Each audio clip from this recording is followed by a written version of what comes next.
Hey family, I'm back.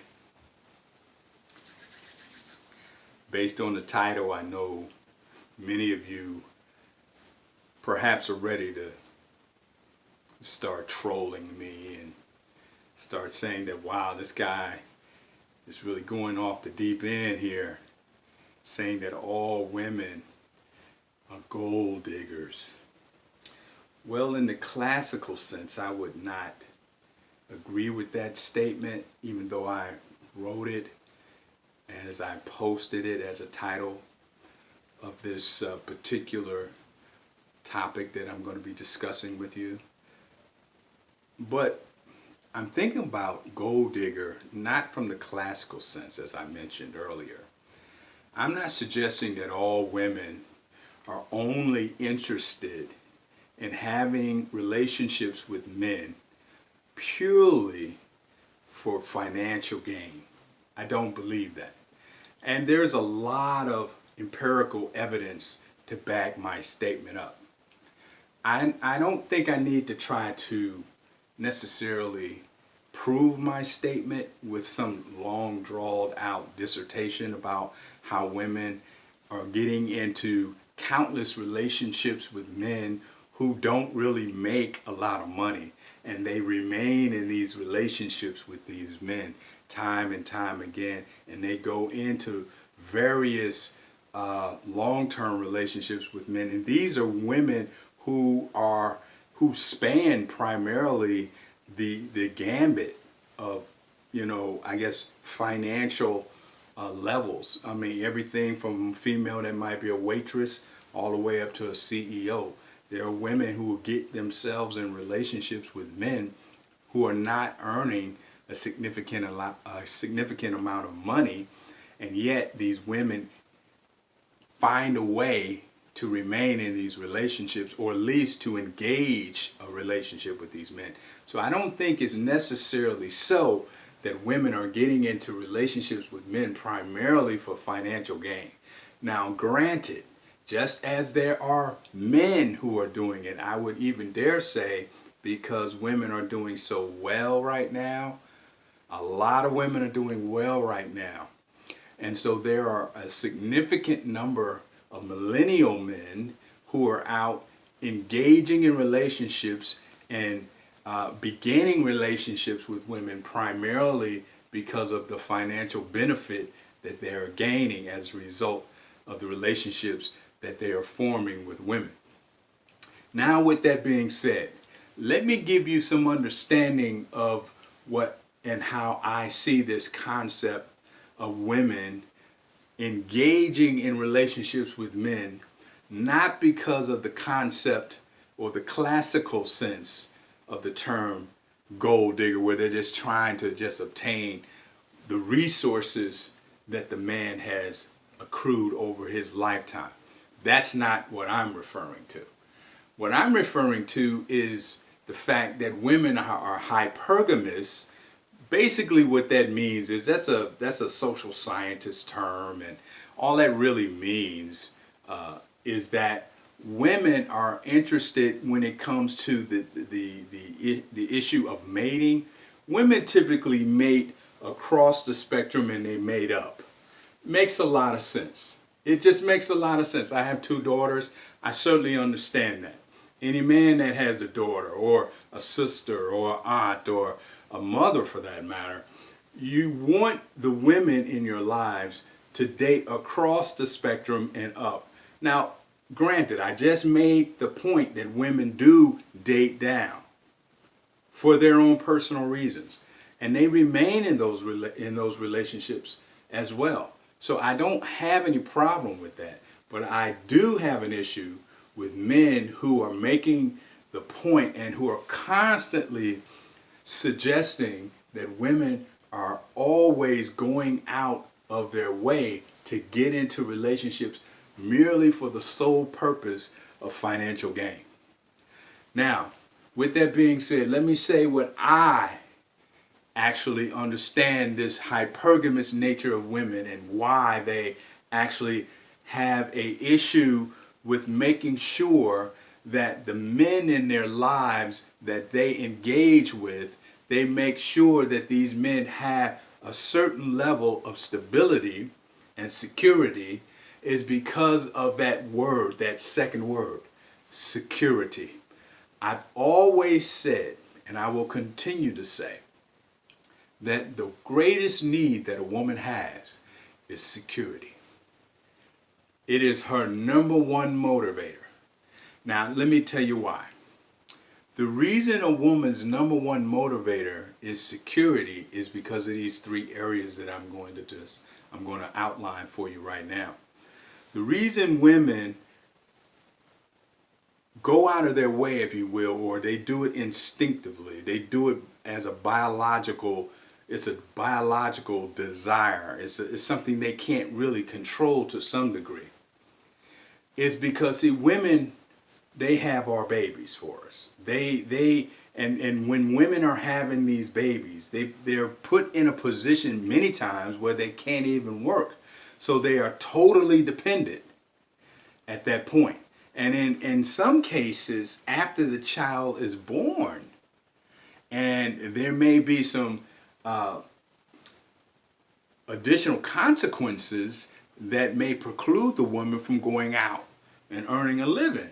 And so that again puts her in a position of dependency.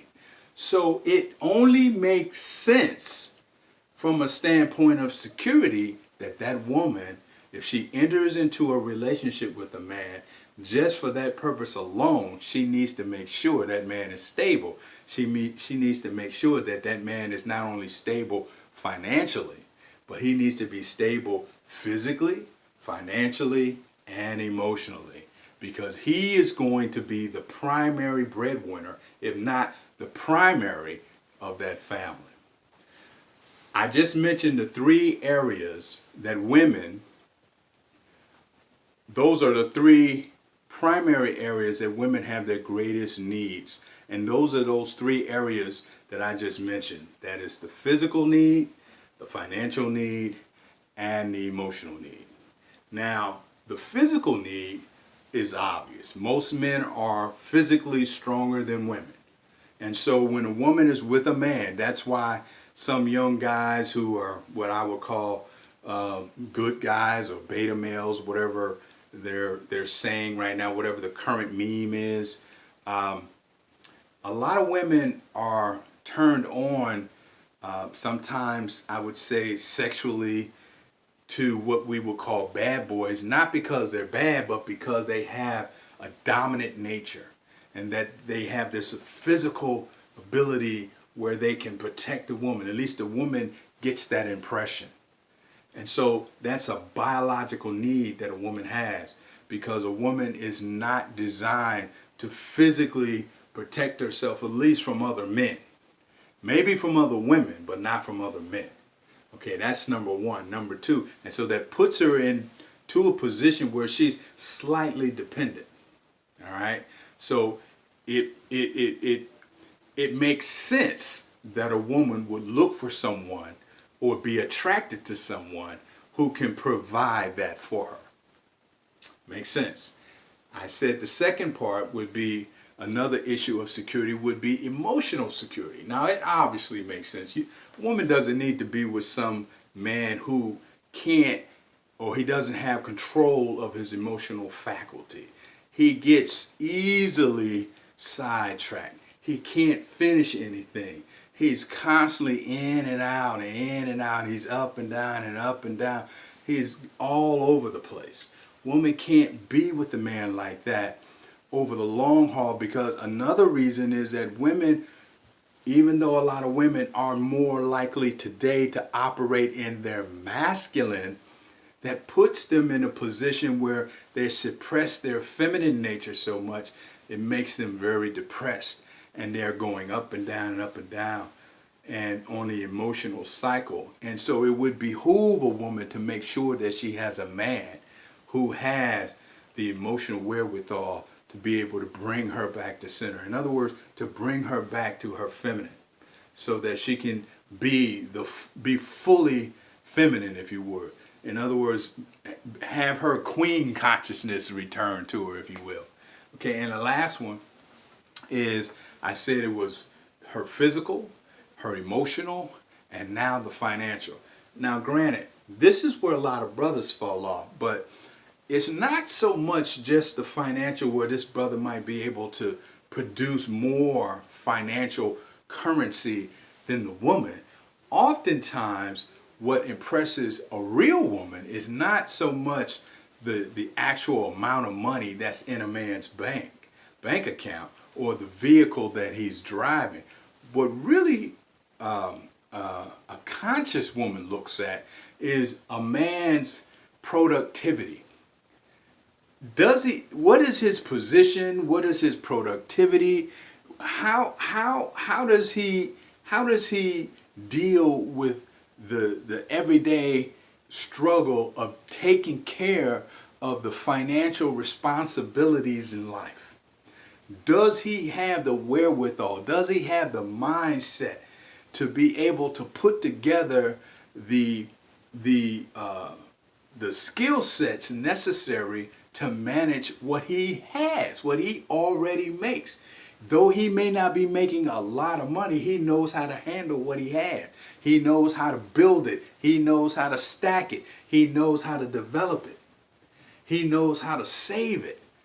He knows how to take it and allow it to make more money for him. He has a great work ethic. These men are the kinds of men that real women or conscious women are looking for.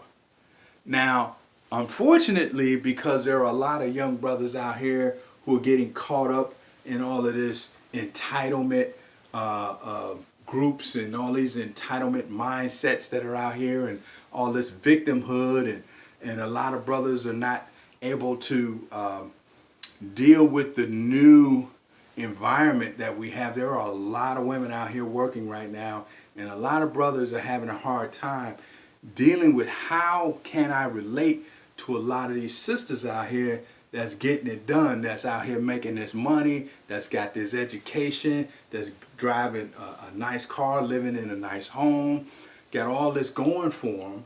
And then brothers having a hard time, how do we deal with the new paradigm that's out here in the employment industry right now, on our jobs and in our careers? Because the way women deal in the workforce is totally different than the way men deal in the workforce. We tend to be very competitive. We're team oriented, but we're competitive. We want to be at the top of the food chain. Women, they seem to be a little bit more cooperative, and they're not as competitive at times. They can be in personal relationships, it appears to be, but not so much on the job. Even though that is the case, don't get me wrong, I know there are a lot of competitive sisters out there that get it done.